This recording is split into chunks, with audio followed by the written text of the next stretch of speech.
மிகவும் பிரியமானவர்களே, உங்கள் யாவருக்கும் ஆண்டவராகிய இயேசு கிறிஸ்துவின் நாமத்தில் என் அன்பின் வாழ்த்துக்களை தெரிவித்துக் கொள்கிறேன். ஒரு மகிமையான நாளில் நாம் வந்திருக்கிறோம்.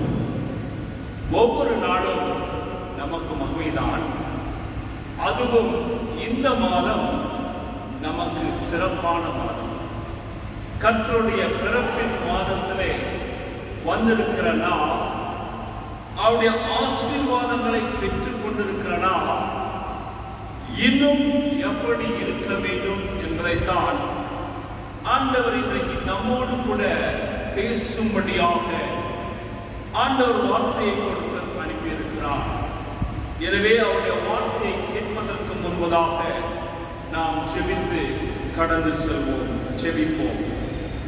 எங்கள் நல்ல தகப்பனே, ஆசீர்வாதமான இந்த நாளில் ஆண்டவரே, அதுவும் உபவாச நாளில் உம்மை நோக்கி பார்க்கும்படியாக, உம்முடைய வார்த்தைகளை கேட்கும்படியாக எங்களை அழைத்து வந்த தேவனுக்கு 1000 கோடி நன்றிகளை ஏறெடுக்கிறோம். நீர் பேசும் நாங்கள் கேட்கிறோம். துதி கன மகிமையாகவும் செலுத்துகிறோம். ஆம் ஆண்டவரே, உமக்கு ஒருவருக்கே செலுத்துகிறோம். ஏற்றுக்கொள்ளும் ஆசீர்வதியும் இயேசு மூலம் பிதாவே. ஆமென். பிரியமானவர்களே, டிசம்பர் மாதம் வந்தவுடனே வீட்டுக்குள் எத்தனை சந்தோஷம், எத்தனை மகிழ்ச்சி, எத்தனை ஆரவாரம். துணி எடுப்பதும், வீட்டை சுத்தம் பண்ணுவதும், வீட்டில கிறிஸ்துமஸ் ட்ரீ வைப்பதும், வீட்டில மிகுந்த சந்தோஷமாய் நாம் நடந்து கொண்டிருக்கிறோம் அல்லவா? உண்மைதானே? யாருக்கு என்ன ட்ரெஸ் எடுக்கலாம், யாருக்கு எப்படிப்பட்ட ட்ரெஸ் எடுக்கலாம், கிறிஸ்துமஸ்க்கு யாரை வரவேற்கலாம், யாருக்கு என்ன விருதி கொடுக்கலாம், நம்முடைய ஆலயத்திற்கு வருகிற நம்முடைய பஜனைக்கு நாம் என்ன செய்யலாம் என்று பல சிந்தனைகளை கொண்டு நாம் கடந்து போய் கொண்டிருக்கிறோம். ஆனால் இவை அனைத்தும் கர்த்தருக்கு பிரியமானதாய் இருக்கிறதா என்பதை சிந்தித்து பார்க்கும்படியாக ஆண்டவர் இன்று அதிகாலை எனக்கு ஒரு செய்தியை கொடுத்தார். நேற்று இரவு வரை நான் என்ன செய்தி கொடுக்கலாம் என்று யோசித்துக் கொண்டு பல செய்திகளிலே நான் இருக்கும் பொழுது ஆண்டவர் சொன்னார், போய் அழகாக தூங்கு, காலையில உனக்கு ஒரு செய்தி நான் கொடுத்து அனுப்புகிறேன் என்று சொன்னார். சரி என்று இரவு 11:30 மணிக்கு நான் செபித்து படுத்து விட்டேன். காலையில ஆண்டவர் எழுப்பி, உன்னுடைய செய்திக்கான தலைப்பு இதுதான் என்று சொல்லி, இந்த செய்தியை நீ பேசும்படியாக நான் உனக்கு சில வார்த்தைகளை கொடுக்கிறேன் என்று அனுப்பின வார்த்தையை தான் நான் கொண்டு வந்திருக்கிறேன். கிறிஸ்துவின் பிறப்பும் நமது வாழ்க்கை, கிறிஸ்துவின் பிறப்பும் நமது வாழ்க்கை. சற்று வித்தியாசப்படுத்தி பாருங்கள். கிறிஸ்துவின் பிறப்பு என்பது என்ன, நாம் பிறந்து வாழ்கிற வாழ்க்கை என்ன? இந்த இரண்டுக்கும் இடையே இருக்கிற முரண்பாடான காரியங்களை நாம் அறிந்து இந்த கிறிஸ்துமஸை நாம் கொண்டாட வேண்டும் என்று ஆண்டவர் நம்மிடத்தில் விரும்புகிறார். எனவே கிறிஸ்துவனுடைய பிறப்பு எப்படிப்பட்ட பிறப்பாக இருந்தது, அவர் வாழ்ந்த வாழ்க்கை எப்படி இருக்கிறது, அவருடைய செய்திகள் எப்படி இருக்கிறது என்பதை நாம் அநேகர் இந்த வேத புத்தகத்தின் வாயிலாக அறிந்திருக்கிறோம், தெரிந்திருக்கிறோம், உணர்ந்திருக்கிறோம். உள்ளத்திலே அதை நாம் இன்னும் மெருகேற்றிக் கொள்ளவில்லை. கிறிஸ்தவன் என்பவர் யார்? கிறிஸ்துவை சுமப்பவன். கிறிஸ்துவன் என்பவர் யார்? கிறிஸ்துவை சுமந்து செல்கிறவர்கள். எனவே நமக்குள்ளாக கிறிஸ்துவின் சாயல் இருக்க வேண்டும் என்று ஆண்டவர் விரும்புகிறார். அந்த சாயலோடு கூட நாம் இந்த கிறிஸ்துமஸ் பண்டிகையை கொண்டாடுகிறோமா? இதுதான் ஆண்டவர் நம்மிடத்தில் வைத்திருக்கிற கேள்வி. பிரியமானவர்களே, ஆண்டவர் குறை சொல்கிறார் என்று சொல்லி நாம் நினைப்போமானால் நாம் தவறு செய்கிறோம். ஆண்டவர் குறைகளை நிறைவாய் மாற்றி நம்மை ஆசீர்வதித்துக் கொண்டே இருக்கிறார். அதற்கு தான் நம்ம தெரிந்திருக்கிறார். இந்த உபவாச கூட்டத்தில் நாம் பார்ப்போமானால் அநேக பெண்கள் மட்டுமே வருகிறோம், ஆண்கள் வருவதில்லை. காரணம் வேலை நிமித்தமாக வருவதில்லை. சரி ஒரு சனிக்கிழமையில உபவாச நாள் வைக்கலாம் என்றால் அதற்கும் வருவதில்லை. ஆனால் கர்த்தர் பெண்களாகிய உங்களை கொண்டு இந்த உபவாசம் கூடுகிற ஆண்டவர் அழைத்து வந்து உங்கள் மூலம் சில கிரியைகளை சீர்படுத்தலை செய்ய வேண்டும் என்றுதான் உங்களை அழைத்து வந்திருக்கிறார். அவை அதற்கு நாம் கர்த்தருக்கு நன்றி சொல்ல வேண்டும். பிரியமானவர்களே, ஏனெனில் ஒவ்வொரு செயலையும் ஆண்டவர் மிகுந்த கணக்கு பார்க்கிற தேவனாய் இருக்கிறார். நாம் அவருக்கு நன்றி சொல்லிக் கொண்டே இருக்க வேண்டும். நாம் நன்றி சொல்லிக் கொண்டே இருக்க வேண்டும். புலம்பல் 3:22 என்ன சொல்லுகிறது? புலம்பல் 3:22, நாம் நிர்மூலன் மகாதிபதி கர்த்தருடைய கிருபையே, அவருடைய இரக்கத்திற்கு முடிவில்லை. அவருடைய இரக்கத்தின் மிகுதியால், அவருடைய கிருபை மிகுதியால் இங்கு நின்று கொண்டிருக்கிற நாம் எப்படிப்பட்ட ஆண்டோடைய பிறப்பின் பண்டிகையை கொண்டாட போகிறோம்? நம்மை விட்டுக் கொடுத்திருக்கிறோமா? நம் ஆசைகளை விட்டுக் கொடுக்கிறோமா? நம்முடைய தவறான சிந்தனைகளை விட்டுக் கொடுத்திருக்கிறோமா? கேள்விகள் ஆண்டவர் நமக்கு கொடுத்துக் கொண்டிருக்கிறார். பதிலை எப்பொழுது நாம் திரும்ப செலுத்த போகிறோம்? ஆண்டவர் 2023ஆம் ஆண்டில் ஆரம்பித்த நம்முடைய இந்த வருஷத்தின் வாழ்வில் இறுதியில இன்னும் 15 நாட்கள் முடிய போகிற வேளையில புது ஆண்டுக்குள்ளாய் கடந்து போகிறோம். இந்த புதிய ஆண்டுக்குள்ளாய் கடந்து போகிறனா இன்னும் சரியாக 10 நாட்களிலே கிறிஸ்துமஸை கொண்டாடுகிறனா எதை நினைத்து இந்த கிறிஸ்து பிறப்பை கொண்டாடி மகிழப் போகிறோம்? ஏசாயா தீர்க்கன் ஏசாயா 9:6 முன்பகுதியை மட்டும் வாசிக்கிறேன். ஏசாயா 9:6 முன்பகுதி, நமக்கு ஒரு பாலகன் பிறந்தார், நமக்கு ஒரு குமாரன் கொடுக்கப்பட்டார், கர்த்தத்துவம் அவர் தோளின் மேல் இருக்கும். நமக்காக ஒரு பாலகன் பிறந்தார், நமக்கு ஒரு குமாரன் கொடுக்கப்பட்டார், கர்த்தத்துவம் தோளின் மீது இருக்கும். இன்றைக்கு அந்த கர்த்தத்துவம் அவர் தோளிலிருந்து நமக்கு கிடைத்ததால் தான் இந்த வாழ்வை நாம் அனுபவித்துக் கொண்டிருக்கிறோம் என்பதை சற்று சிந்தித்து பார்த்து நன்றியுள்ள மகனாக, நன்றியுள்ள மகனாக நாம் இருக்க வேண்டும். எதை செய்தோம்? எதை நினைத்திருக்கிறோம்? யோசித்து பாருங்க. இன்றைக்கு இங்கு நிற்கிறோமே, நாம் அழகாக நம்மை நடத்தி கொண்டு தேவனுக்கு நாம் நன்றி சொல்லி அமர்ந்தோமா?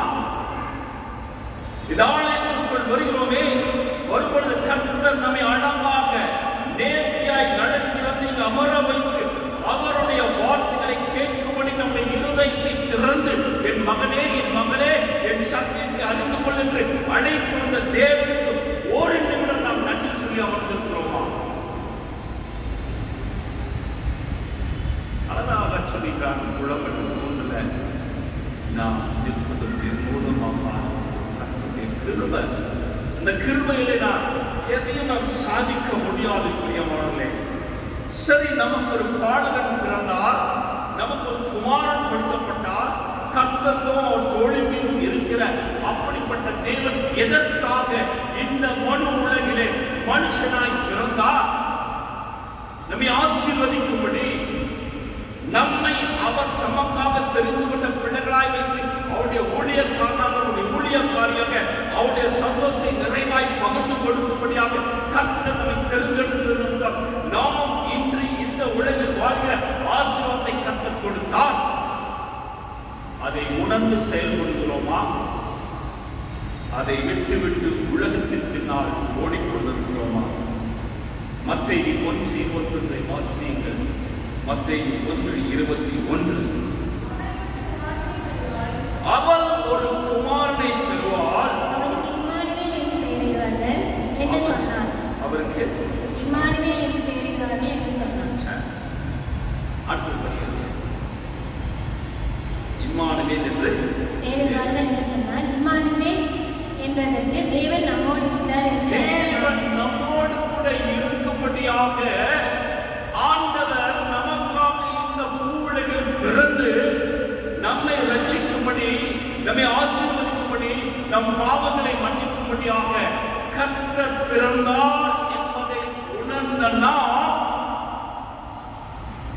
நம்முடைய பாவங்களை விட்டு வெளியே போகணுமா?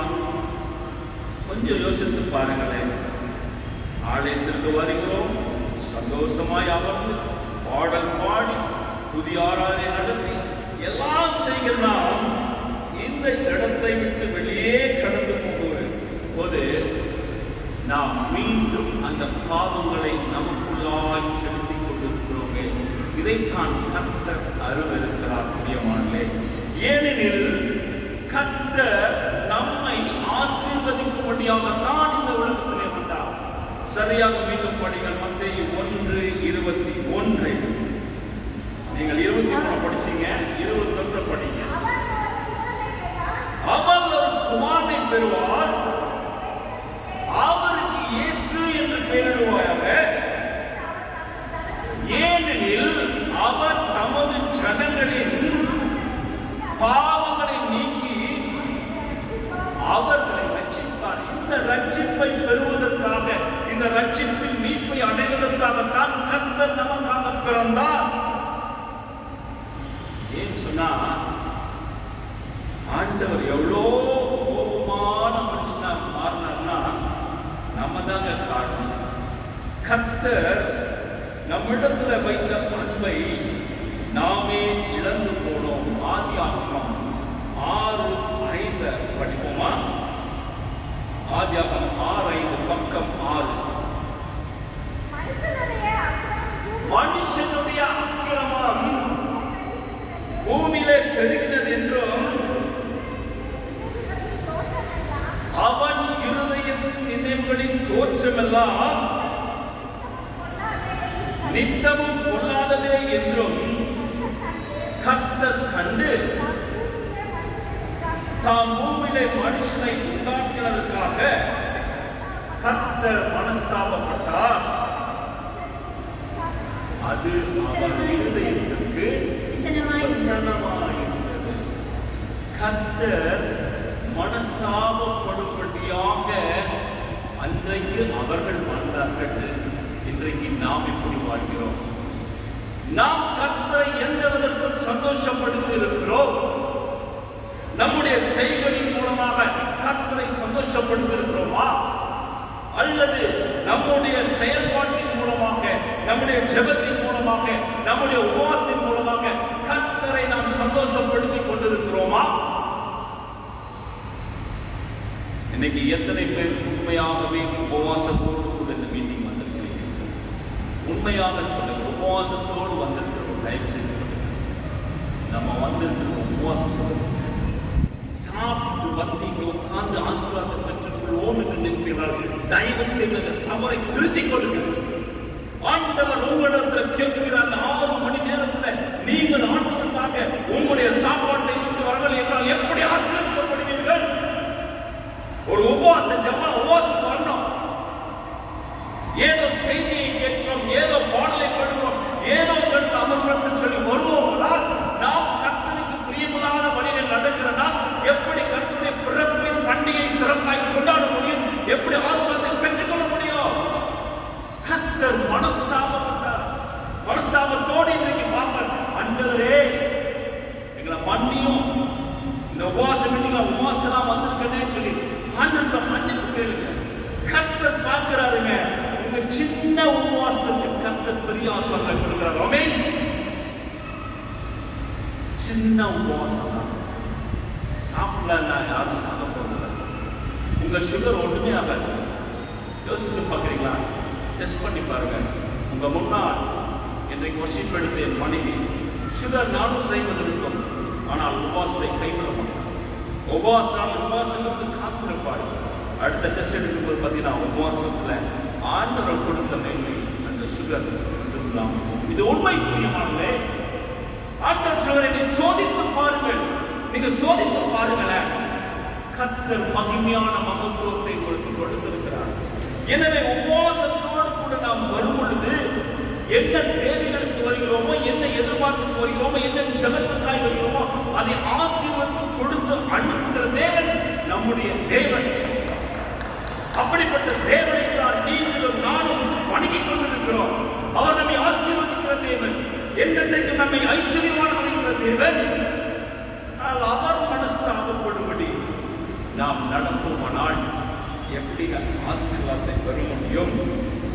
ஏனெனில் மிகுந்த வேதனையோடு கர்த்தர் சொல்கிறார், நாம் பூமியிலே மனுஷனை உண்டாக்குவதற்காக மனஸ்தாபப்பட்டார், அவர் இருதயத்திற்கு விசனமாயிருந்தது. இன்றைக்கு நம்மை படைத்த ஆண்டவர் மனஸ்தாபப்படுவாரோ, விசனப்படுவாரோ? தவறு செய்யும் பொழுது நிச்சயமாய் மனஸ்தாபப்படுவார், விசனப்படுவார். ஆண்டவர் கண்ணீர் விடுவார். நம்ம நினைக்கிற ஆண்டவர் அழப்பட்டாரு, நம்மை நினைத்து கண்ணீர் விடுகிற தேவன். ஆண்டவர் கண்ணீர் விடுகிற பைபிள் படிச்சிருக்கோமா? நமக்காய் கண்ணீர் விடுகிற தேவன் உங்கள் முன்பதாக நின்று கொண்டிருக்கிறார். ஆண்டவரை வெறுத்து, ஆண்டவரை மறந்து, என்னுடைய வாழ்வை சினிமாவுக்கு அர்ப்பணித்து ஓடினவன் நான் முன்னமே குறிப்பிட்டிருக்கிறேன். எனவே மீண்டும் அதிகமாய் நான் குறித்து பேசல. கர்த்தர் அன்றைக்கு என்னை குறித்து அவர் மனஸ்தாபப்பட்டிருப்பார், வசனப்பட்டிருப்பார். ஐயோ, இவனை நான் எதற்காக உருவாக்கினேன், இவனை ஏன் தாயிற்கு உண்டாக்கினேன், இவனை உண்டாக்குவதற்காக நான் வசனப்படுகிறேன் என்று வசனப்பட்டிருப்பார் அல்லவோ? இன்றைக்கு அவர் என்னை குறித்து கொஞ்சமா சந்தோஷப்படுவார். இன்றைக்கு அவருடைய ஊழியக்காரனாக என்னை உத்தரித்து அழகற்கு ஆசீர்வதிக்கிற தேவன் உங்களையும் அப்படித்தான் ஆசீர்வதித்துக் கொண்டிருக்கிறார். ஆமென், ஆமென். விசுவாசத்தோடு கூட, ஜெபத்தோடு கூட ஆண்டவர் கூட, ஆண்டவரே நீர் பாவிகளை ரட்சிக்க முடியும் ஐயா. அறிந்தோ அறியாமலோ, தெரிந்தோ தெரியாமலோ நான் பாவம் செய்திருக்கிறேன் என்று சொல்லி அறிக்கையிட்டு நாம் ஜெபிக்கும் பொழுது கர்த்தர் நம்மை நிறைவாய் ஆசீர்வதித்து நம்மை வழிநடத்துகிற தேவனாய் இருக்கிறார். சரி, அடுத்ததாக பாருங்களேன், இன்னொரு காரியத்தை ஆண்டவர் மனு குலத்துக்கு வெளிப்படுத்துகிறார். அவருடைய பிறப்பை அறிந்திருக்கிறோம், அவருடைய வாழ்க்கையை அறிந்திருக்கிறோம், அவருடைய இறப்பை அறிந்திருக்கிறோம். ஆனால் பிறப்பை குறித்து ஆண்டவர் மிக அழகாக ஒரு காரியத்தை வெளிப்படுத்தியிருக்கிறார். பாருங்கள், லூக்கா சுவிசேஷம் 2ஆம் அதிகாரம் 10ஆம் வசனத்தை நாம் வாசிப்போமா? லூக்கா 2:10. தேவதூதன் அவர்களை நோக்கி, பயப்படாதிருங்கள், இதோ எல்லா ஜனத்துக்கும் மிகுந்த சந்தோஷத்தை உண்டாக்கும் நற்செய்தியை உங்களுக்கு அறிவிக்கிறேன். ஆண்டவர் பிறந்தது ஒரு நற்செய்தியை நமக்கு கொடுக்கும்படியாக, எல்லா ஜனத்துக்கும் மிகுந்த சந்தோஷத்தை உண்டாக்கும்படியாகத்தான் ஆண்டவர் இந்த உலகில் மனுஷ ரூபம் எடுத்தார். எனவே நமக்கு சந்தோஷத்தை கொடுக்கும்படியாக ஆண்டவர் தம்மை இந்த உலகத்திற்கு வரும்படியாக தெரிந்தெடுத்து வந்த பொழுது நாம் ஆசீர்வாதத்தை பெற்றுக் கொள்ள வேண்டும் என்று தானே அவர் நம்மை தெரிந்தெடுத்திருக்கிறார். எனவே நன்மை கைக்கும்படியான ஆசீர்வாதத்தை உலகிற்கு கொடுக்கணுமே என்று சொல்லி வந்த கர்த்தர் எப்படி பிறந்தார் என்று சொல்லி வேதம் நமக்கு தெளிவாக கூறுகிற லூக்கா 2:7 வாசிப்போமா? லூக்கா 2:7. அவள் தன் முதற் பேரான குமாரனை பெற்று சத்திரத்திலே அவர்களுக்கு இடமில்லாது இருந்தபடியால் பிள்ளையை துணிகளில் சுற்றி முன்னணியிலே கிடத்தினார். எவ்வளோ ஒரு வேதனையான காரியம். ஆண்டுடைய பிறப்பை அறிந்திருக்கிறோம் அல்லவா? அவர் படைத்தவர், எல்லாவற்றையும் வார்த்தையால் உருவாக்கினவர். அப்படிப்பட்ட தேவனாகிய கர்த்தர் தம்முடைய பிறப்பை அழகாக மாட மாடிகளும் கோபுரத்திலுமே மிக மிக உயர்ந்த இடத்திலுமே தன் பிறப்பை அவர் அறிவித்திருக்கலாம் அல்லவா? அவர் தேடி வந்த மக்கள் நாம், நமக்காக அவர் வந்தார். அப்படிப்பட்ட தேவன் சத்திரத்துக்கு உள்ளதோட இல்லைங்க, ஆடு மாடுலாம் இருக்கு, அது உள்ள கூட போக முடியாத ஒரு சூழ்நிலையில சத்திரத்தின் முன்னணையில அந்த ஆடு மாடெல்லாம் போது பாத்தீங்களா, முன்னால் இருந்த வாசல்ல அந்த தாய் நமக்காய் பிறந்த பாலகனை முன்னணியிலே கிடத்தி வைத்திருக்கிறாள். அவருடைய பிறப்பு பார்த்தீங்களா? இந்த பிறப்பின் ரகசியம் என்ன? அவர் தன்னை தாழ்மைப்படுத்தினார். எல்லாரையும் நான் கை நீட்டினா எல்லாவற்றையும் செய்ய முடியும். ஆனால் என் மக்களுக்கு நான் நன்மை செய்யும்படி நான் கடந்து போக வேண்டும் என்றால் என்னை தாழ்மைப்படுத்தி நான் போக வேண்டும் என்று என் ஆண்டவர் தீர்மானித்து அந்த சத்திரத்தின் முன்னணியில அவர் பிறந்தார்களா? அப்படிப்பட்ட தாழ்மையுள்ள வாழ்க்கையில இன்றைக்கு நாம் வாழ்ந்து கொண்டிருக்கிறோமா? நமக்குள் கிறிஸ்து பிறந்த அந்த தாழ்மை நமக்குள் இருக்கிறதா? சிந்தித்து பார்க்க வேண்டிய காலங்களிலே வந்துவிட்டோம். இன்னும் எத்தனை காலங்கள் நாம் இப்படியே இருக்க போகிறோம்? சற்று மாற்றத்திற்குள்ளாய் வர ஆண்டவர் நம்மை அழைத்திருக்கிறார். ஆமென். எனவே சத்திரத்தில் இடமில்லாமல் பிள்ளையை தொழில் செஞ்சு முன்னிலையில் கிடத்தி அப்படிப்பட்ட ஆண்டவர் என் பிள்ளைகளை நான் ஆசீர்வதிக்க வேண்டும் என்பதில் ஒரு நாளும் அவர் மறந்துவிடல. நம்ம அவரை மறந்து வைக்கின்றோம். உண்மைதானே? இன்றைக்கு காலையில எத்தனை பேர் பைபிளை படிப்பீர்கள்? ரொம்ப கஷ்டமா இருக்கு. எத்தனை பேர் ஜெபம் பண்ணீங்க? நான் கேள்வி கேட்க வந்தேன். கேள்வி கேட்க சொல்லதான் நான் கேட்கிறேன். நாம் கிறிஸ்துவ என்று சொல்லிக் கொள்வது நமக்கு வெட்கமா இல்லை? எதற்கு பிறந்தோம்? இந்த வேதத்தை படிப்பதற்கு நம் நேரம் இல்லைன்னா எதற்கு வாழ்கிறோம்? எதற்கு கிறிஸ்துமஸ் கொண்டாடுறீங்க? ஏன் துணி உடுத்துறீங்க? உடுத்தாதீங்க. எல்லா மக்களும் சொல்லுங்க.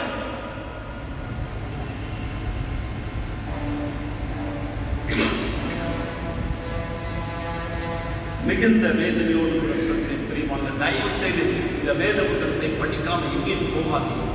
ஒரு 2 நிமிஷம் ஜெபம் பண்ணுங்க. தூக்கத்துல எந்திரிச்சு பல்ல போய் வலிக்கு வந்து ஒரு 2 நிமிஷமா ஜெபம் பண்ணி பாருங்க. அந்த நாள் உங்களுக்கு ஆசீர்வாத நாளாய் அறுவடை நாளாய் இருக்கும். ஆமென். இதெல்லாம் உணர்ந்து பேசுகிறேன். தயவு செய்து கோவித்து கூடாது. உணர்ந்து பேசுகிறேன். ஒவ்வொரு காரியத்தையும் ஆண்டவர் உணர்ந்த பொழுது அதை நாம் திருத்திக் கொள்ளும்படி ஆண்டவர் அழைக்கிறார். திருத்திக் கொள்ளாமல் இன்னைக்கு சண்டை போட்டுக்கொண்டு, இன்னைக்கும் சகோதர சிலத்தை கோபப்படுத்திக் கொண்டு, இன்னைக்கும் நம்முடைய ஆலயங்களை பிரச்சனை பண்ணிக்கொண்டு, இன்றும் நம் பக்கத்தில் உள்ள சண்டை போட்டுக்கொண்டு எப்படிங்க ஆண்டவருடைய பிறப்பை நீங்கள் கொண்டாடுவீர்கள்?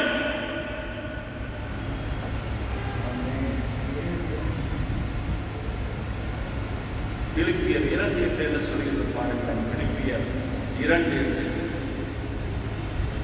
மரண பரியந்தம் கீழ்ப்படிந்தவராகி தம்மை தாமே காட்டினார். அவர் மனுஷனுக்கு காணப்பட்ட மரண பரியந்தம், அதாவது சிலுவையின் மரண பரியந்தமும் கீழ்ப்படிந்தவராகி தம்மை தாமே தாழ்த்தினார். தம்மை தாமே தாழ்த்தினார். நம்மகிட்ட அந்த தாழ்மை இல்லைங்கள. கிறிஸ்துமஸ்க்கு எல்லாரும் பட்டு கூட எடுத்துக்கிறோம். ஏதாவது நாங்கள் செஞ்சிருக்கோமா? சந்தோஷத்தை செய்யுங்க, வேண்டான்னு சொல்லுங்க. இவை அனைத்தும் கர்த்தர் கொடுத்தது. கர்த்தருக்கு நன்றி சொல்லி நாம் செய்வோம்னால் அது ஆசீர்வதிக்கப்படும். இல்லைன்னா பக்கத்து பொறாமையா பார்த்தாங்க, அடுத்த நாளே போய் அது பேங்க்ல போய் உட்கார்ந்து. காரணம், கொடுத்த கர்த்தரை நாம் நினைத்து பார்ப்பது. நன்றி சொல்வது கூட நமக்கு மனம் இல்லை. ஓடுகிற ஓட்டத்தில் ஓடிக்கொண்டிருக்கிற நாம் நம்மை படைத்த தேவன் எப்படிப்பட்டவர் என்பதை கூட மறந்து போய் பார்த்துக் கொண்டிருக்கிறோம். எனவே நான் கிறிஸ்துவனுடைய பிறப்பு என்பது வாழ்க்கை என்று சொல்லி இன்றைக்கு அழகாக என்னோடு கூட பேசினார்.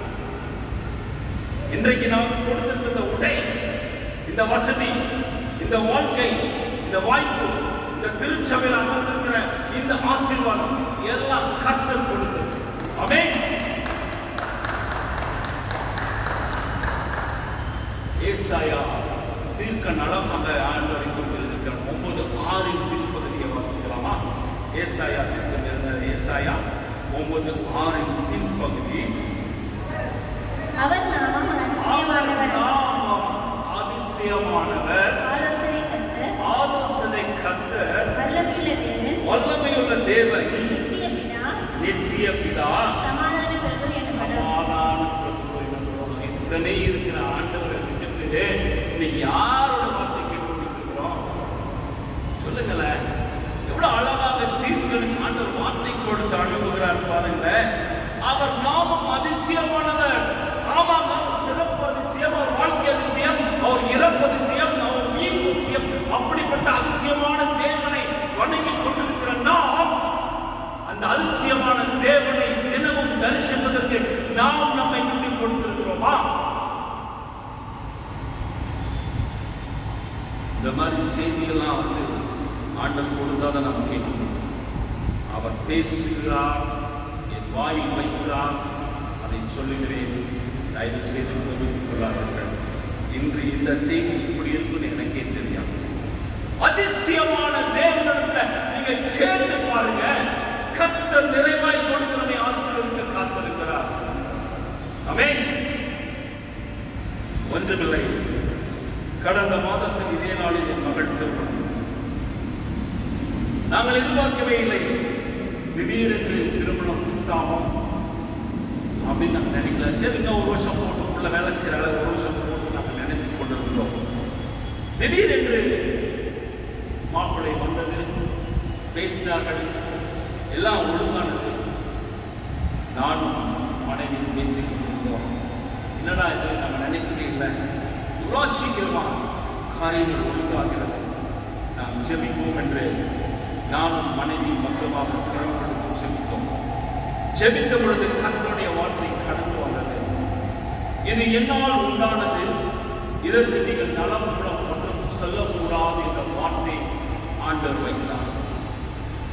இது எங்க மூலமா ஆண்டவர் பேசின வார்த்தை. சரி, இதை கன்ஃபார்ம் பண்ணணுங்க. அதனால முதல்ல எங்க அத்தை கேட்கலாமே சொல்லிட்டு எங்க மாமியார் ஜெபம் பண்ணும் பொழுது அவர்கள் மூலமாய் கர்த்தருடைய வார்த்தை, நீங்கள் இந்த காரியத்தை நடத்துங்கள் என்று ஆண்டவருடைய வார்த்தை தீர்க்கதரிசனமாய் வந்தது. அதை எங்க மூலமாக கன்ஃபார்ம் பண்ணாரு. சரி, திருமணம் செய்ய வேண்டும். கையிலே பணம் பண்ணேன். கையில் 1,30,000 வைத்திருந்தேன். என் மகள் அவளுக்கு கார் வேண்டும் என்று கேட்டால் என்றதை முன்பணமாக கட்டி அந்த காரை எடுத்துக் கொண்டு விட்டேன். மீத தொகையை இன்ஸ்டால்மெண்ட் கட்டுவதற்கு இருந்த 1,50,000 என்னிடத்திலிருந்து போய்விட்டு நான் ஒரு சின்ன பிசினஸ் செய்து கொண்டிருக்கிறேன். ஜனவரி மாதத்திலிருந்து ஜூன் ஜூலை மாதம் வரைக்கும் பிசினஸே இல்லை, வருமானமும் இல்லை.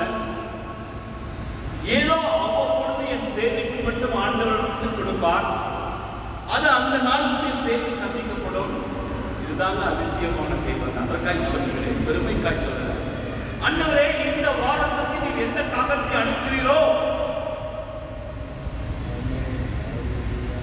எலியாவுக்கு காகத்தை கொண்டு தினமும் போசிக்க காலையிலும் மாலையிலும் அப்பா நீங்க காகங்களை அனுப்புனீங்கள, எனக்கு ஒரு காகத்தை அனுப்புங்கப்பா அப்படின்னு பார்த்தீங்கன்னா பேங்க்ல கட்டி அப்படின்னு ஒரு மெசேஜ் ஒரு 3,000 ரூபாய் எனக்கு வர வேண்டிய அந்த வாரத்துக்குரிய செலவுகள். இப்போ திருமணத்துக்கு பணம் தேவையே. அதிசயமான கர்த்தரிடத்துல நாங்கள் முழங்கால் படி ஜெபிக்க ஆரம்பித்தோம். ஜெபிக்க ஆரம்பித்த பிறகு அந்த அதிசயமான தேவன் எப்படி ஆச்சரியமாய் நடத்தினார் என்பதை நான் சொல்லி செய்திக்கு கடந்து போய் கொண்டிருக்கிறேன். ஆண்டவரே, உம்முடைய சித்தம் என்று சொல்லிவிட்டு இதற்கு நீ நலம் மூலம் ஒன்றும் சொல்லக்கூடாது என்று சொல்லியிருக்கிறேன். எனவே நீ செய்ய நினைத்ததை தடைப்படாமல் நீ செய்து அதை விசுவாசித்திருக்கிறோம். எங்களுக்கு நீங்க காதல் கொடுக்காண்டவர் சொல்லி ஜெபித்து விட்டு என்னுடைய மனைவியுடைய அத்தை மகளிடத்தை ஒரு காரியம் வந்தது. பெண் வீட்டார் வந்தார்கள், பிடித்தது. நாங்கள் திருமணம் செய்வதற்கு தயாராக நீங்கள் எங்கள் வீட்டை வந்து பார்த்து உங்களுடைய வார்த்தை சொல்லுங்கள் என்று சொன்னார் என்று அவளுடன் பேசுவோம். அவ்வளவுதான். அடுத்த நாள் நானும் என் மனைவியும் என்னுடைய வேலை விஷயமாக ஒரு இடத்துக்கு கடந்து போய் வந்து கொண்டிருக்கிறோம். என் மனைவியுடைய அலைபேசி ஒழித்தது. ஒழித்தது போது அவன் தம்பி போன்ல, அக்கா தயவுசெய்து இந்த போன் எடுத்து ஆன் பண்ணி பாருங்க சொன்னார். ஆன் பண்ணி பார்த்தோம்.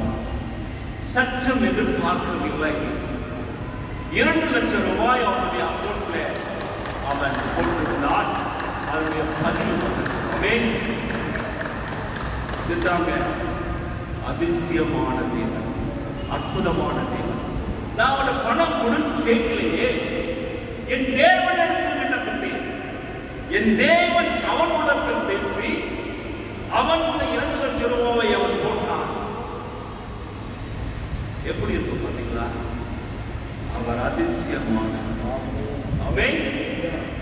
நம்ம ஆராதிக்கிற தேவனுடைய பிறப்பின் ரகசியத்தை உணர்ந்து செயல்பட அழைக்கப்பட்டிருக்கிறோம். ஆலோசனை கர்த்தர் அவடத்தை செவிக்காரன். ஆண்டவரே, இந்த திருமணத்தை நாங்கள் எப்படி நடத்தணும் எங்களுக்கு தெரியலாம்ல. நான் ஒரு அற்ப ஊழியக்காரன், நீங்க ஆலோசனை கொடுத்து நீங்க செயல்படுத்தீங்கன்னு சொல்லி அவரோட பொறுப்பை ஒப்படைக்கு முன்பதாகவே நான் ஒரு பொருத்தனை ஆண்டவரிடத்தில் வைத்தேன். நான் ஒரு பொருத்தனை, என் மனைவி ஒரு பொருத்தனை, என் மகள் ஒரு பொருத்தனை, தனித்தனியாக 3 பேரும் பொருத்தனை வைத்து செபித்தோம். எங்கள் ஆலோசனை கர்த்தரிடத்துல நாங்கள் அதை விண்ணப்பத்தோம். நான் என்ன பொருத்தனை பண்ண தெரியுங்களா? ஆண்டவரே, மாப்பிள்ளை வீட்டார் எத்தனை பவுன் போடுறீங்கன்னு கேட்கக்கூடாது, உங்க பொண்ணுக்கு எத்தனை பணம் கொடுக்குறீங்கன்னு கேட்கக்கூடாது அப்படின்னு அவங்க இருக்கணும். அது போல நான் அவங்க போய் நீங்க எத்தனை ரூபாய்க்கு சேல் எடுத்து கொடுப்பீங்க அப்படின்னு நான் கேட்கக்கூடாது என்று நான் ஒரு பொருத்தனை செய்தேன். என் மகளோ, ஆண்டவரே, இந்த பிறந்த நாள் வரும் பொழுது எனக்கு ஒரு மாப்பிள்ளை நீர் ஏற்பாடு செய்து தாரும் என்று என் மகள் நான் இடத்துல செபித்தாள். அவருடைய பொருத்தனை நீங்க செய்வீங்கன்னு சொல்லி நான் பொருத்தனையோடு காத்திருக்கிறேன் சொன்னார். என் மனைவியோட பொருத்தனை, அவருடைய பொருத்தனை வித்தியாசமான பொருத்தனை. அவர் கர்த்தரை கேட்டார், ஆண்டவரே, நீர் எல்லாவற்றையும் எனக்கு செய்து தருகிறீர்.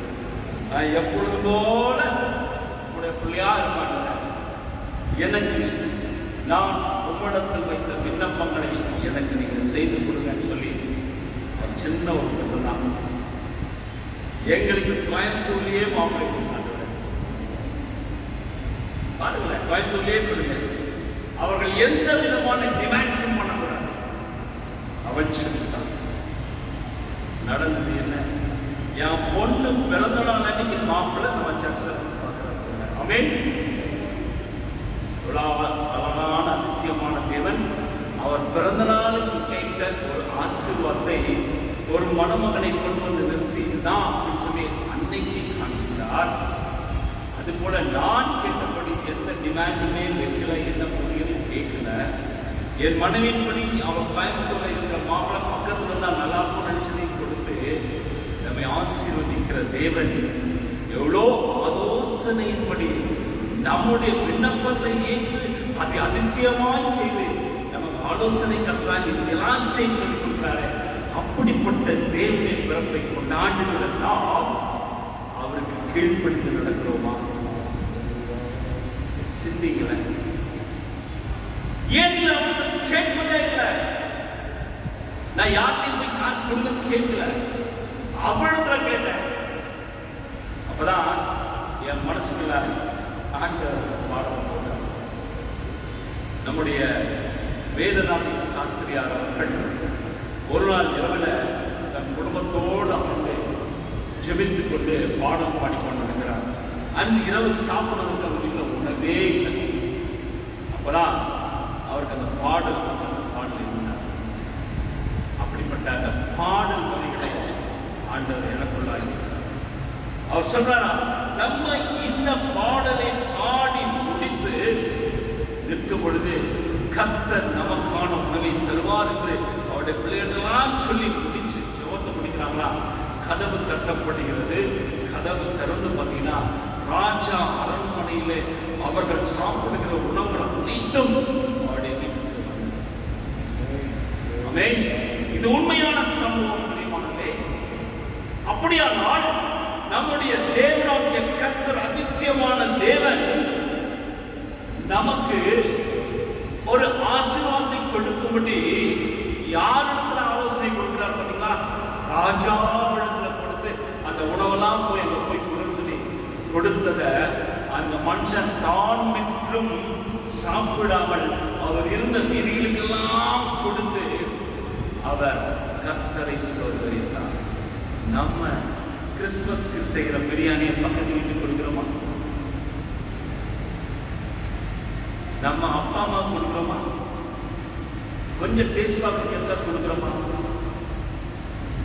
சாதாரணமான ஒரு ஏழை புலவன் ஆண்டுடைய பாடலை பாடி உரிமைப்படுத்துகிற புலவன் கிடைத்ததை எல்லாரும் கொடுத்து அவர்களை சந்தோஷப்படுத்தி தானும் சந்தோஷப்படுத்தி அவன் ஆண்டவரை மகிமைப்படுத்துகிற போல நாமும் இந்த பிறப்பின் பண்டிகை கொண்டாடலாம். நம்ம வீட்டில் செய்யற பிரியாணி கொஞ்சம் யாருக்காது ஒரு ஏழைக்கு கொடுக்கலாம். யோசிங்க. ஆலோசனை கர்த்தராயிருந்து அவர் வழி நடத்துகிறார். அப்படியானால் அந்த கர்த்தரிடத்துல என்ன இருக்கிறது? வல்லமை. ஆமென். அவர் வல்லமையுள்ள தேவன். அவர் வல்லமையுள்ள தேவன். சர்வத்தையும் படைத்த தேவனுடைய கரத்துல இருக்கிற கிரியைகளையும் கிருபைகளையும் பெற்றுக் கொள்வதற்கு நாம் தகுதியற்றவர்களாய் போனோமானால் அது நம்முடைய ஜெப குறைவு, நம்முடைய விசுவாச குறைவு, நம்முடைய உபவாசமின்மை, கர்த்தருக்கு கொடுக்க வேண்டிய நேரத்தை கொடுப்பதில்லை, கர்த்தருக்காய் நேரத்தை கொடுப்பதில்லை. ஆலயத்துக்கு வரும்போது 9:30 மணிக்கு ஆலயம் 10 மணிக்கு ஜிங்கி ஜிங்கின்னு வந்து உட்கார்ந்துட்டு 12 மணிக்கு காணிக்க போட்டு ஓடுறோமே, எதை பெற்றுக் கொண்டோம்? எந்த ஆசீர்வாதத்தை சொந்தத்துக் கொண்டோம்? யோசித்து பாருங்க. பெல் அடிக்கிறதுக்கு முன்னால ஒரு 10 நிமிஷம் அமர்ந்து செபித்து பாருங்கள். ஆண்டவர் அந்த வாரம் முழுவதும் ஆசீர்வாதத்தை கொடுத்து உங்களை வழிநடத்துகிறது என்ன இருக்கிறார். ஆமென். நம்ம இங்க மக்களை பார்க்க வரலீங்க, நாம் பார்க்க பின்னால் அவரை பார்க்க, அவருக்கு நம்ம துதி கணத்தை செலுத்தணும். அதை விட்டு விட்டு காணிக்க போடும்போது வருது.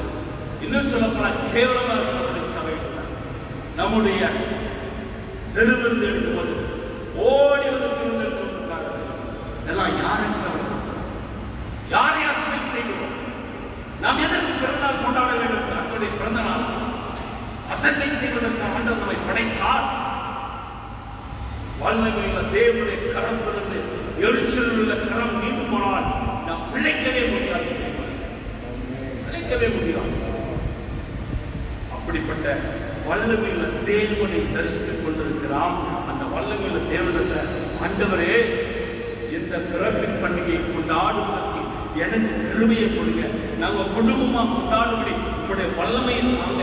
ஆண்டவரே எனக்கு பணம் தேவை என்று சொல்லி நாம் கேட்கும் பொழுது கர்த்தர் நிச்சயமாய் நம்முடைய பண தேவைகளை கொடுத்து ஆசீர்வதித்து நாமும் மற்றவர்களும் சந்தோஷப்படும்படி அவர் நம்மை வழிநடத்த காத்திருக்கிறார். இதுதான் கிறிஸ்துவுடைய பிறப்பினுடைய ரகசியம்.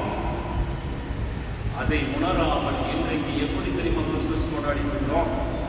கிறிஸ்துமஸ் தாத்தாவுக்கு கிறிஸ்துமஸ் கொண்டாடி நீங்க கிறிஸ்துமஸ் தாத்தா வீட்டுக்கு வந்து டான்ஸ் ஆடுறதா ஒரு சந்தோஷமா இருக்கும். யாரை கனப்படுத்துகிறோம், யாரை கனவிடப்படுத்துகிறோம்? யோசித்து பாருங்க. கிறிஸ்துமஸ் தாத்தாவா நம்ம கிறிஸ்துமஸ் கொண்டு வந்தாரே, இன்றைக்கு நாம் கிறிஸ்துமஸ் தாத்தாவுக்கு முன்னிருந்து கொண்டு ஆண்டவரை கிறிஸ்துவை மறுதலித்து போய்விட்ட மக்களாய் இருக்கும் பொழுது தேவன் சந்தோஷப்படுவாரா, வேதனைப்படுவாரோ?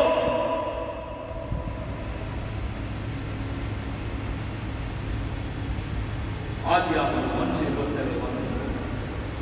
ஆதியாகமம் 1:27 தேவன்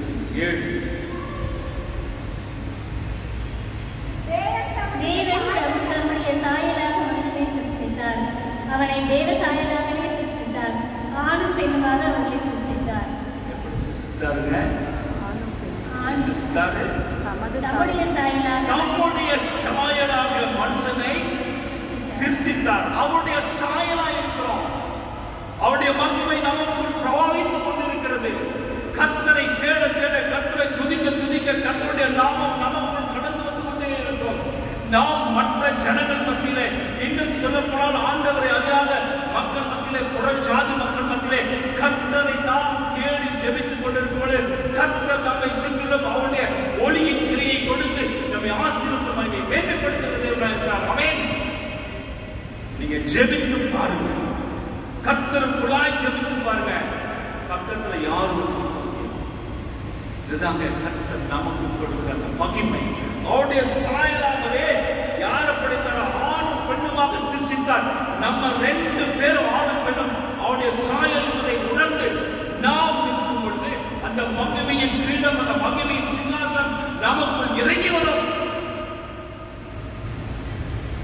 இதைய பார்த்தவங்க, இதை பெற்றவங்க, இதை குறித்து சாட்சி சொல்றவங்க இன்னைக்கு கேலி பேசுகிற கும்பலாக இன்றைக்கு கிறிஸ்தவம் வாழ்ந்து கொண்டிருக்கிறது, வளர்ந்து கொண்டிருக்கிறது.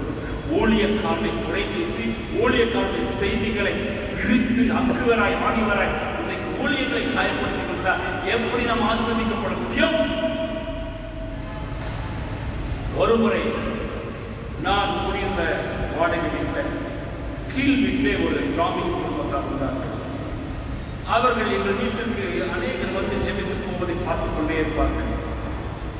ஒரு சிலர் முன்னமே வந்தவர்கள் மீண்டும் திரும்பி வருவதை பார்த்திருப்பாட அவர்கள் கேட்டிருக்காங்க, நீங்க போன வாரம் தானே வந்தீங்க, திருப்பி எதுக்கு வந்தீங்க அப்படின்னு சொல்லி.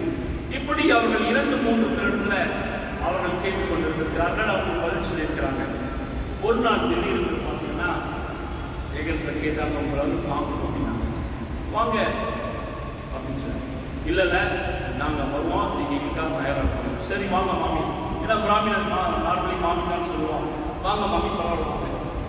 அவர்கள் வீட்டுக்கு வருவதற்கு ஆயத்தப்பட்டு ஒரு பெரிய தாமாளத்தில் பழம், தேங்காய், அவங்க என்னெல்லாம் பண்ணுவாங்களோ அதை தூக்கி வீட்டுக்கு வந்தாங்க. சொல்லுங்க மாமி, என்ன விஷயம்? இல்லை நாங்கள் எங்கள் சமுதாயப்படி நாங்கள் தான் பண்ணுறோம், எங்களுக்கு ஒரு ஜோப் பண்ணுறீங்க அப்படின்னா. நான் சின்ன ஜோப் பண்ணுறேன், இதெல்லாம் எங்களுக்கு தேவையில்லை மாமி, இதெல்லாம் நீங்கள் எடுத்துக்க, இதெல்லாம் உங்கள் பொருள், அவங்க அதில் உங்களுக்கு வியாதி இதெல்லாம் வச்சுருந்தாங்க, இது எடுத்துங்க, இது எங்களுக்கு தேவையில்லை, நாங்கள் ஜோப் பண்ணுறோம். கர்த்தர் நிச்சயமாய் உங்களுக்கு நீங்கள் கேட்கிற விண்ணப்பத்தின்படி உங்களுக்கு ஆசீர்வாதம் சொல்லி அவங்களுடைய காரியங்களை கேட்டபோது அவங்க சில காரியங்கள் சொன்னாங்க, நிறைய காரியங்களை மறைத்தாங்க. சரி என்று சொல்லி நாங்கள் செபிக்க ஆரம்பித்தோம். செபிக்க ஆரம்பித்த பொழுது அவர்கள் செய்த தவறுகளை ஆண்டவர் வெளிப்படுத்தினார். அதற்கான காரியங்களை வெளிப்படுத்தி என்ன செய்ய வேண்டும், எப்படி செய்ய வேண்டும், எப்பொழுது அதனுடைய பலனெல்லாம் கிடைக்கும் என்பதை ஆண்டவர் தீர்க்க தரிசனமாக சொல்லிக் கொண்டே இருக்கிறார். ஆண்டுடைய வார்த்தை எனக்குள் வரும் பொழுது எனக்குள் பல மாற்றங்களை ஆண்டவர் கொடுத்துக் கொண்டிருப்பதை நான் அறியேன். பக்கத்திலே அமர்ந்திருக்கிற அந்த மாமி என்னை பார்த்து நடுநடுங்கி போய் தள்ளி போய் அமர்ந்து விட்டார்களாம். பிரேயர் முடித்து நான் என்ன மாமிக்கு அங்கே போய் பார்த்துட்டு இருக்கேன். இல்லை நான் வரல, இன்னைக்கு பயமா இருக்கு, இன்னைக்கு பயமா இருக்கிறாங்க. ஏன் மாமி? என்ன? நீங்கள் செபிக்க ஆரம்பிக்கும் பொழுது உங்களை சுற்றிலும் ஒரு ஒளிவட்டம் தீ பிரகாசமாய் இருப்பதை கண்டேன். உங்கள் அருகில் என்னால் அமர முடியவில்லை, உங்கள் அருகில் என்னால் அமர முடியவில்லை. எனவே நான் தள்ளி போய் அமர்ந்தேன். இன்னும் நான் பக்கத்தில் இருப்பதால் நான் எரிந்து போனேன், பயந்து நான் நடுங்கி போனேன் என்று சொல்லி அவர்கள் சொன்னதை நான் கேட்டேன். தேவனை மகிமைப்படுத்தேன். காரணம் அவருடைய சாயலாக நம்மை படைத்திருக்கிறார். ஆமென். இந்த சாயலை பெற்றிருக்கிற நாம இன்னைக்கு அப்படிதான் இருக்கிறோம், தூக்கி போய் கொண்டிருக்கிறோம். நமக்குள் அனல் மூட்ட வேண்டுமே, அதற்கு தாய்மாராகிய நீங்கள் தான் காரணம். இன்றைக்கு இந்த குப்பை ஊழியக்காரனாய் இன்று நான் நிற்பதற்கு காரணம் என் மனைவி வடித்த கண்ணீர். அவள் கண்கள் 2 குழாய் போன நிமித்தம் நான் மாற்றப்பட்டேன். காரணம் நான் செய்த தவறுக்காக அவன் எல்லாவற்றையும் அனுபவித்தான். இன்னைக்கு நாம சுகமாய் வாழும்படியாக கர்த்தர் நம்மை தேர்ந்தெடுத்து நம்ம ஆசீர்வதிக்கும் பொழுது கர்த்தருக்காக 1 மணி நேரம் கொடுப்பது எவ்வளவு கஷ்டமா இருக்குல்ல? எத்தனை பேர் இன்னைக்கு வாட்ஸ்அப் பண்ணுறீங்க? தைரியமா சொல்ல, திட்ட மாட்டேன். வாட்ஸ்அப் வாட்ஸ்அப் குறைந்த நிமிஷம், நம்ம ஒரு 10 நிமிஷம் இல்ல இன்னும் கொஞ்சம் போன 1/2 மணி நேரம், சரியா?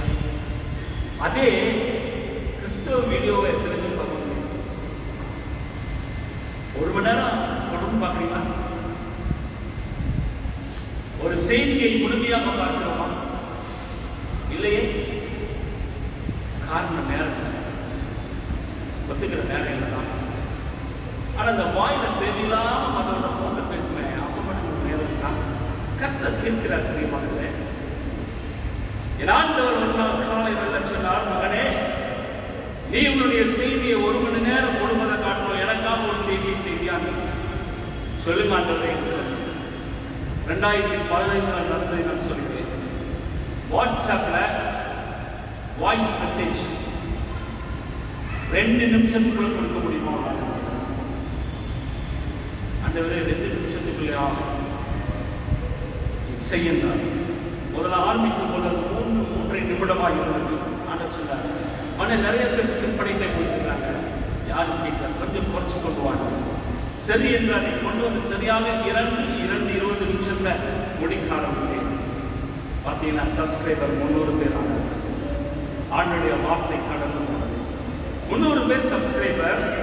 இதுல ஒவ்வொரு சப்ஸ்கிரைபருக்கும் 100 பேர் 200 பேர் அவர்கள் என்ன சொல்றது வாட்ஸ்அப் நம்பரா இருக்காங்க. ஒரு இரவு நான் தூங்கிட்டேன், செய்தி கொடுக்காம. காலையில சரியாக 5 மணிக்கு அந்த செய்தி வெளியாகும். நான் தூங்கிட்டேன். எனக்கு போன் கால் வந்து பார்த்தீங்கன்னா Malaysia brother, what happen to you, where is message. அப்பதான் நீங்க செய்தி கொடுக்குறியா பார்த்தா நான் செய்தி பதிவு பண்ணியிருக்கிறேன், அதை ஆன் பண்ணாம. அடுத்தது பார்த்தீங்கன்னா ஸ்ரீலங்காவில் இருப்பாங்க. இவங்களாம் எனக்கு யாருன்னே தெரியாது. லண்டன்ல இருந்து ஒரு பாட்டு. அப்பொழுதுதான் கர்த்தருடைய ஆலோசனையை அறிந்து கொண்டேன். ஆமென். இன்றைக்கு முகம் தெரியாமல் எத்தனையோ மக்கள் அந்த 2 நிமிஷம் வாட்ஸ்அப் செய்தியை படிக்கிறார். இது 2012 சுமார் எவ்வளவு வருஷம் ஆச்சு? 8 வருஷம் ஓடிது. ஒரு வருடத்துக்கு முன்பதாக ஆண்டவர் என்னிடம் பேசினார். உன்னால 1 நிமிஷம் வீடியோ செய்தி கொடுக்க ரொம்ப கஷ்டம். வீடியோ செய்தியெல்லாம் சீக்கிரம் கொடுக்க முடியாது. வெளியாகி நான் பண்ணி கொடுக்கணும். அதற்கு தலைப்பை கொடுத்தார், The Day Break with Jesus. காலை நேரத்தில் ஆண்டவரோடு நேரத்தை செலவிடலாம். சரி ஆண்டவரை முதல் பதிவு கொடுக்கும்போது 1 நிமிஷம்.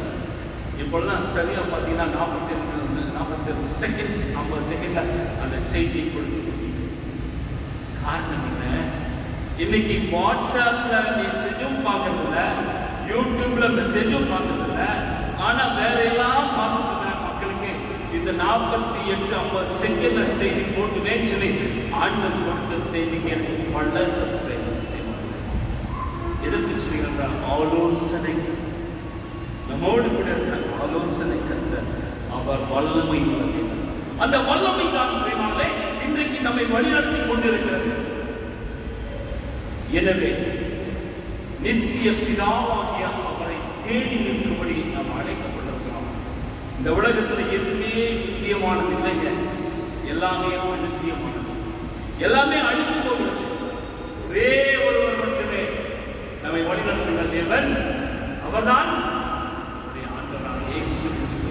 அந்த நித்திய பிதாவை தேடி வருவதற்கு நம் குடும்பத்திற்குள்ள சமாதானம், சமாதான பிரபலம் குடும்பத்திற்குள்ளாய் வரும்பொழுதுதானே சமாதானத்தை பெற்றுக்கொள்ள முடியும். அந்த சமாதான பிரபை அடைக்க வேண்டும் என்றால் அவருடைய சாயலாய் இருக்கிற நாம் அவரிடத்தில் நம்மை முழுமையாய் ஒப்புக் கொடுக்கும் பொழுது அந்த கிருபைகளும் கிருபை வரங்களும் நமக்கும் செயல்பட நம்முடைய குடும்பம் எழுதி பிரகாசிக்கும். கிறிஸ்துமஸ் பண்டிகையில அந்த ஆசீர்வாதத்தை தேவன் தருவதற்கு ஆயத்தமாயிருக்கிறார். இதுவரை கொண்டாடிய உங்கள் கிறிஸ்துமஸ் பண்டிகை காட்டும் இந்த கிறிஸ்துமஸ் வித்தியாசமாக இருக்க வேண்டும் என்றால் ஆண்டவராகிய கர்த்தராகிய நம்முடைய ஆண்டவர் அதிசயமான தேவனை, ஆலோசனை கர்த்தரை, வல்லமையுள்ள தேவனை, நித்திய பிதாவை, சமாதானத்தை உங்க குடும்பத்துக்குள்ள கொண்டு போங்க. ஆமென். ஏதோ ஏசாயா புத்தகத்தை கொடுத்து இந்த வசனத்தை கொடுக்கல, நமக்கென்று ஆண்டவர் கொடுத்த வார்த்தை. எனவே நாம் ஆண்டவர் நம்முடைய ஜீவனை நம்முடைய நாசில முடி நமக்கு இன்னைக்கு நாசப்படுத்த நம்ம சுவாசம் அவர் கொடுத்த சுவாசங்க. இந்த சுவாசம் நின்று போவதற்கு எந்த செகண்ட் பண்ணாலும் அவருடைய சுவாசத்தை அனுபவிக்கிறதாம் இன்றைக்கு வாழ்ந்து கொண்டிருக்கிறோம். எனவே கர்த்தருக்கு பிரியமான வாழ்க்கை நாம் ஆசீர்வாதத்தை பெற்றுக்கொள்ள ஆண்டவர் அழைத்திருக்கிறார். ஒரு சில ஆசீர்வாதங்களை மட்டுமே நான் சொல்லி கடந்து போகிறேன். ஏசாயா 41:13 வாசிப்போமா? ஏசாயா 41:13.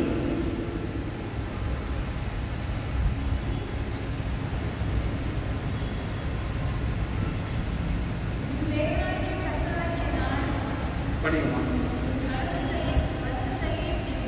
வலது கையை பிடித்து பயப்படாதே, நான் உனக்கு துணை நிற்கிறேன். எவ்வளவு அழகா சொல்லுங்க. உன் வலது கையை பிடித்து பயப்படாத, உன் வலது கையை பிடித்து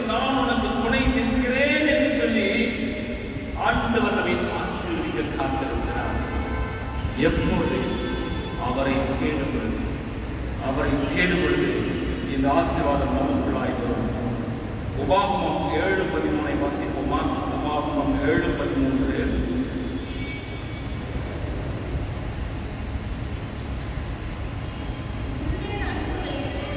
உன்மேல் அன்பு வைத்து உன்னை ஆசீர்வதித்து உனக்கு கொடுப்பேன் என்று ஆணைக்கு கொடுத்த சத்தமா தேசத்திலே உன்னை பெருக பண்ணி உன் கற்பத்தின் கனியையும் உன் நிலத்தின் கனிகளாகிய எல்லாவற்றையும் உன் ராஜ்யத்தையும் அந்த வசனம் நமக்கு தான். எப்பொழுது இவன் கர்த்தரை தேடும் இந்த வசனங்களை கொடுத்து வைத்துக் கொண்டு, ஆண்டவரே நீங்க கொடுத்தீங்களா, இதை நான் பெற்றுக் கொள்வதை தகுதியோடு ஆக்கும் என்று சொல்லி நான் கேட்கும் பொழுது கர்த்தர் நமக்கு ஆசீர்வாதம் கொடுத்தார். எனவே கிறிஸ்துவின் பிறப்பை கொண்டாடுகிற நாம் நமது வாழ்க்கையை சீர்படுத்த முடியாமல் அழைக்கப்பட்டிருக்கிற அழைப்புல இந்த ஒரே ஒரு வார்த்தைக்கு கீழ்ப்படி நடக்குமா? ஏசாயா தீர்க்கன் கொடுத்த வார்த்தை ஏசாயா 26:3 வாசிக்கிறேன். ஏசாயா 26:3. உம்மை உறுதியாய் பற்றிக் கொண்ட மனதை உடையவன் உம்மையே நம்பியிருக்கிறபடியால் அவனை பூர்ண சமாதானத்துடன் காத்துக் கொள்கிறான். ஆமென், ஆமென். இதுக்குத்தான் அவரை உண்மையாய் பற்றிக் கொண்ட மனதை உடையவள் அவர் உண்மையா பற்றிக் கொண்டு நாம் நடத்துகிறார். நிச்சயமாய் கர்த்தர் நம்மை வழி நடத்துவார். ஏதோ மற்றவர்களை போல கிறிஸ்து பிறப்பை நாம் கொண்டாட வேண்டாம். கிறிஸ்து பிறப்பை அறிந்து நாம் கொண்டாட வேண்டும். என் கர்த்தர் எனக்காக பிறந்தார், எனக்காக வந்தார், எனக்காக விட்டார். அப்படிப்பட்ட தேவனுடைய பிறப்பின் பண்டிகை கொண்டாடுகிற நாள் ஒரு முன்மாதிரியாக இருக்க வேண்டும் என்று சொல்லி நாம் சில காரியங்களை கற்றுக்கொள்வோம். முடிந்தால், உங்களால் செய்ய முடிந்தால் யாராவது ஒருவருக்கு உதவி செய்யுங்க, யாராவது ஒரு குடும்பத்துக்கு நீங்கள் உதவி செய்யுங்க. கர்த்தர் உங்களை நிறைவாய் ஆசீர்வதிப்பார். கிறிஸ்துமஸ் என்பது கொடுப்பது, கிறிஸ்துமஸ் என்பது கொண்டாடுவது, கொடுத்து கொண்டாடுவது. எனவே கொடுங்கள், அப்பொழுது உங்கள் ஆண்டவர் உங்களுக்கு நிறைவாய் கொடுத்து ஆசீர்வதிப்பார். அப்படிப்பட்ட தேவனை தெய்வமாய் பெற்றிருக்கிற நாம் கர்த்தர் சொன்னார், இவர்கள் என் ஜனங்கள் என் துதியை சொல்லி வருவார்கள். அதை செய்வோம், செயல்படுத்துவோம். கர்த்தரை ஆசீர்வதிப்பார். செபிப்போம். நல்ல தகவலை மன மகிழ்ச்சியின் நாளில் உம்முடைய பிறப்பும் வாழ்க்கையும் என்று சொல்லி எங்களுடைய வாழ்க்கையை குறித்து சொன்ன ஒவ்வொரு காரியங்களுக்காக எங்களை நாங்களே சுய பரிசோதனை பண்ணிக்கொள்ள, ஒரு தற்பரிசோதனை பண்ணிக்கொள்ள, நாங்கள் எந்த இடத்துல எப்படி இருக்கிறோம் என்பதை தேவன் என்று எங்களுக்கு சுட்டி காட்டிய ஒவ்வொரு காரியங்களுக்காக நன்றி சொல்கிறோம். ஆண்டவரே, நீர் பேசின வார்த்தைகளுக்காக நன்றி. இதன்படி நடக்க எங்களை நீ முற்றிலுமாய் பொறுப்பெடுத்துக் கொள்ளும். நாங்கள் உங்களுடைய பிறப்பின் பண்டிகையை கொண்டாடும் பொழுது ஆண்டவரை மற்றவர்களுக்கு கொடுத்து உதவுகிற அந்த நற்பண்பிலே நான் நிற்கவும், உங்களுடைய பிறப்பின் ரகசியத்தை மேன்மேலும் சொல்லுவோம். எங்களையும் எங்கள் குடும்பத்தை ஆசீர்வதிக்கும், திருச்சபை ஆசீர்வதியை பொறுப்படுத்திக்கிறோம். உங்களுடைய கரங்களை ஒப்புக்கொடுக்கிறோம். நீ பிரேசிக்கிறோம். ஆமென், ஆமென்.